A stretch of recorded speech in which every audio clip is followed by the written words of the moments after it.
Please help me. Please help me. It doesn't matter if you can give me 10 rand, if it's 20 rand, it doesn't matter. I need every cent I can get. I've never done this before, but today I have to do this. So, a South African ESL teacher based in Vietnam called Audiodatus L Fynn is currently in a medically induced coma for 72 hours in Vietnam, battling for his life. Now, he's likely to lose his life if he doesn't mobilize enough funds to support his treatment in Vietnam. Yesterday, my fiancé came back from work afternoon and he collapsed. He is asthmatic, but he uses an inhaler to manage his asthma. But for some reason yesterday, when he used his inhaler, it didn't take. So shortly after that, he collapsed. And we rushed him to the nearest hospital, which is very close, luckily, by the grace of God, in under 15 minutes. He was given CPR, and they told us that he went into anaphylactic shock, and he had a heart attack. But all of this happens, luckily, when we were already at the hospital, and he was resuscitated.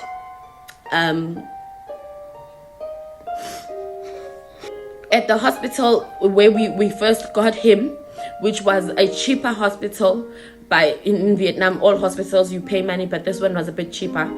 They then, after they had given him CPR and resuscitated him and given him an oxygen, they advised us to transfer him to Vinmec because they said they did not have the technology or the expertise to keep him alive. So we transferred him to Vinmec Hospital. I rode in the ambulance with him. And then when we got to Vinmec, they put him in a medically induced coma because they said that his lungs had swollen and his throat had closed. So now he's in the hospital. And the way that the health system works in Vietnam, they want cash first before they can help in any way. So we gave them all of our life savings, everything we had. And it was enough to buy me a few days, and they did a day or two, and they performed a procedure on him which costed a lot of money for them to perform on him. And then there were complications. He wasn't responding. I know this is gonna be so hard to watch, but I'm trying to be coherent and to be as factual as I can be. Then they put him on the medically induced coma, and we are hemorrhaging money fast. So we opened a donation. The teachers that he works with at his faculty and at my faculty and at my sister's faculty, they all gave what they could, and that bought us a few days. But it is not enough. It is not enough. I need more money to keep him alive. His name is Audiodatus L Fynn. He is my fiancé. We have been together ever since we were 16 years old, and now we are 30. We were getting married this year. Oh my God. Oh my God. We were getting married this year. So we were saving, but as I've said, all that money's gone. But it doesn't matter. What matters now is that I get money to keep him alive. I am pleading. I am on bended knee. I have no pride. I have no shame. I just want to help him. Please help me. Please help me. It doesn't matter if you can give me 10 rand, if it's 20 rand, it doesn't matter. I need every cent I can get. He is insured, because I know other people will say, is he not insured? He is insured, and the insurance company will give, but they will not give enough to cover for all the costs. And I cannot move him to a government hospital, because in a government hospital, no one speaks English. They are severely understaffed. I would have to hire my own nurse to take care of him, while he's in the ICU. They advised me that there is no care there. He will get no type of attention. He will just be put on a bed and left there. And I cannot have that. This man has loved me. He has done everything for me, and I am here to do everything I can for him. I am pleading with you. I am pleading. I will put up all the bills that I have paid so far. If you have ever loved someone who has loved you and has showed you nothing but love and respect, and you know you would do anything for them. She has already exhausted all her life savings. They still need a lot of funds that if they don't get, it's going to be a very bad and nasty story. Guys, I just brought this story so we could share the video and support them. Now, before I put out her details, her account details, when it comes to this issue, when you are in another country, in fact, when such issues happen, the first point of call to fall back to is your embassy. So she's supposed to fall back on the South African embassy. So she says she has been to the South African, and she has called the South African embassy. They told her point blank in plain language that they can help her. If she's lying, I'm also lying. First of all is the embassy. Guys, like the lady who got punched in China, the embassies don't help you with anything. I called them. I spoke to a lady called Cynthia. She actually called me back because I was in the middle of a consultation with a doctor, and she told me they do not help. You are on your own. Okay, so that's it. Now, with the issues of insurance, because obviously people ask, are you not insured? Is he not insured? So she talks about the insurance. Now, the fact is that for insurance, you have to battle the whole issue alone after you mobilize all your bills and then go and claim. Yes, he is insured, but the kind of insurance that they use here, it is not like back home where you get a medical aid card that you use to pay. It's different here. Here you claim, kind of like you claim when somebody passes on. You know, back home when somebody has passed on and then you go to the offices and you claim. That's how they do medical aid here. You take all the receipts from the hospital after he's been discharged and you go put in an application at the office. You guys can Google our insurance company. It's called Bauviet, the medical aid. You can Google it. You will find this out. They reimburse you after. But the amount of money that they will give you is limited. They have told us that they won't give us more than half of what we've already spent. So we have already spent 140 something thousand rand, and the reason why it's so high is because he had to have surgery.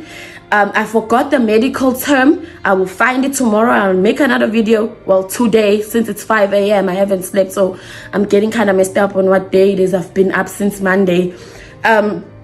They made a puncture in his lung to try and help the whole swollen lung thing. So that surgery alone was 60 something thousand. The rent for being in the ICU, being hooked up on that machine every day, the rent for that every day is around 15,000 to 20,000 every day. And she's been charged for every little thing that has been applied on Audiodatus, including a bottle of water, a cream, a syringe, everything. You get charged for a needle, you get charged for a wet wipe that they used, you get charged for whatever cream they are putting on his face. I get charged for every little thing. A bottle of water, it's listed in there. So this 140 something thousand, it's all of our life savings that we had. Me, him, my sister has given me what she can. Then his school that he works at, the faculty, they gave us a lot of money to help pay for what it is now. So they are charging me 15,000 rand to 20,000 rand a day. That is for him being in the ICU and him being hooked up on all the machines. That's the care only. If they have to perform any other service or help him in any other way, they add a charge. So this 15,000 is just for him being there. It adds up. Every day I get a different bill. I get 30,000, I get 25,000, and for some reason, okay, I don't want to cry again. I don't want to get derailed. I don't want this video to be long. Some of you are asking, where's his family? Both our families are in South Africa. They are doing everything that they can. His sisters have gone out and gotten loans.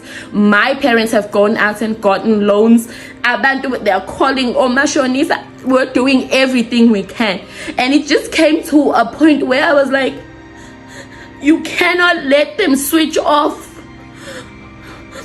umuntu ephila just because of money. And they will. Oh my God, they will. If I do not pay, they will switch him off.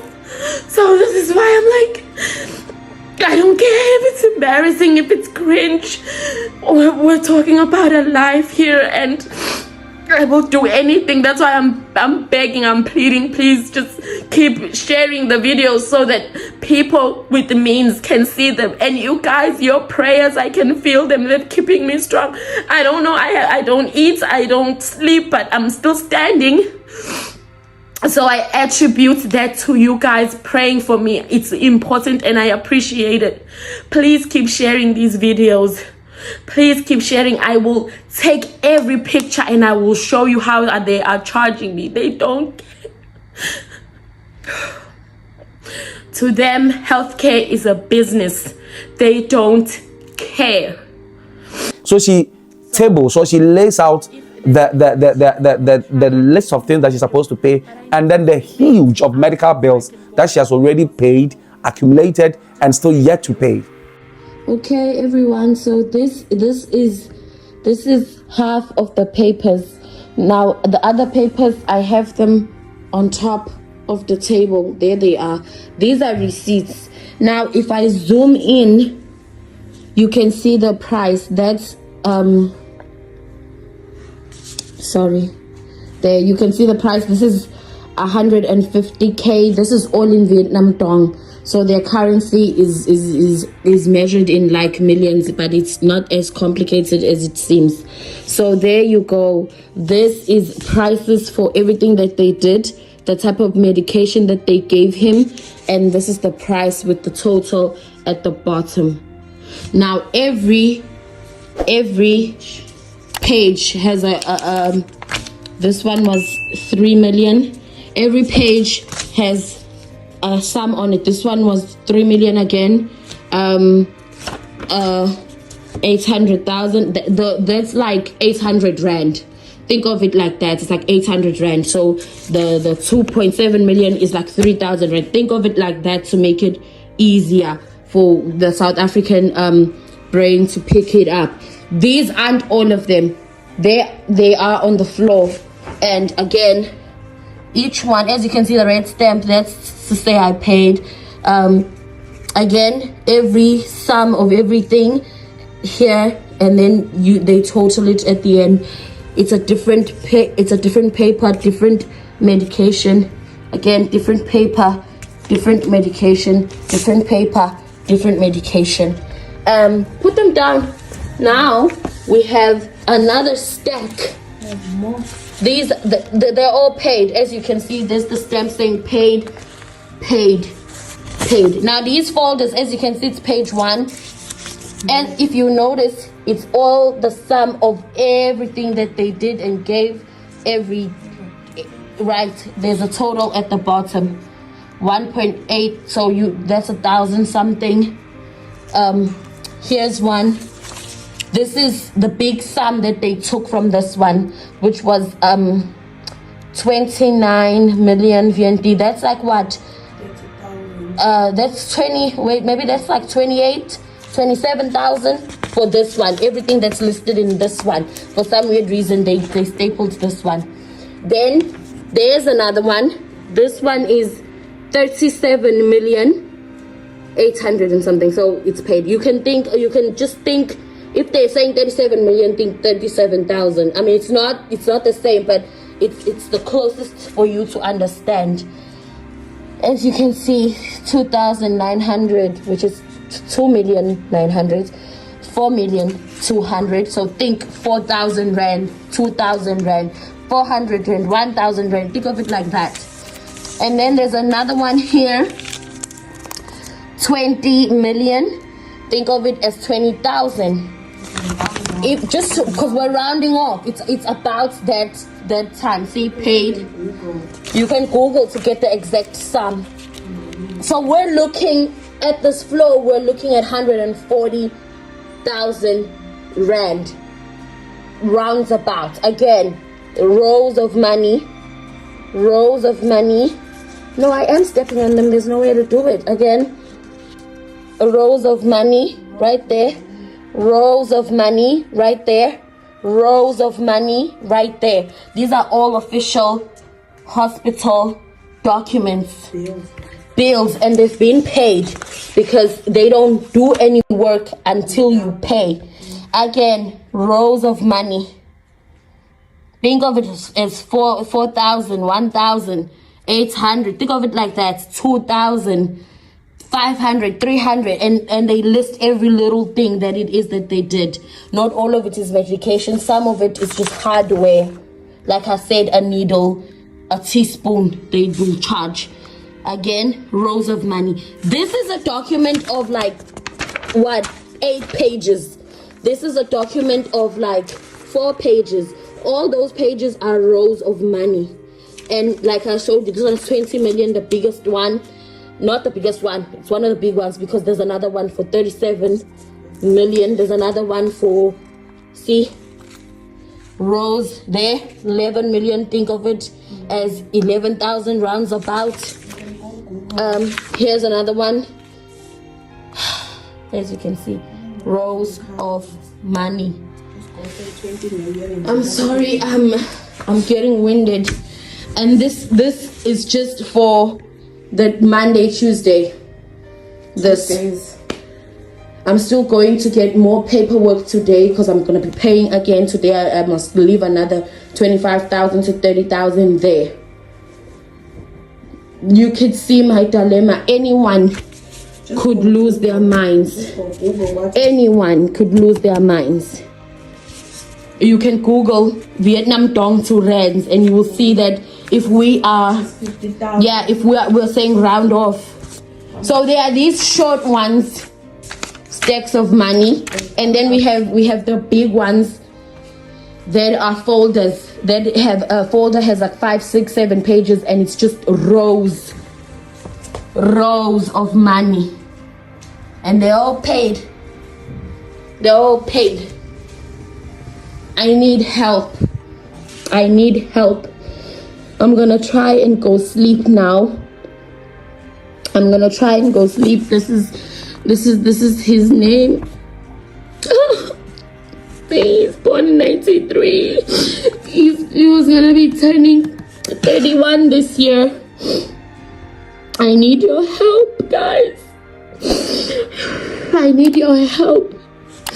There's no way I can do this. My family has given me everything that they have. They're still trying. His family is giving me everything they have. They're still trying. But look at this. I know our government won't help me. The whole reason we are here is because our government won't help us. Please help me. So guys, after hearing all the story, I think that it is just humanly wise that I do this video. The little amount that you can support, you can just pay into the account, or better still, go to PayPal and support them. The account number is Capitec MP. I don't know if I got it right. Capitec MP Mdlalose account. I'm going to pin the account number so that you can get it. So account number is 1144758449. Yes, 1144758449. PayPal is Mdlalose@gmail.com. I'm going to pin that too. Guys, let's support and claim the life of Audio Fynn.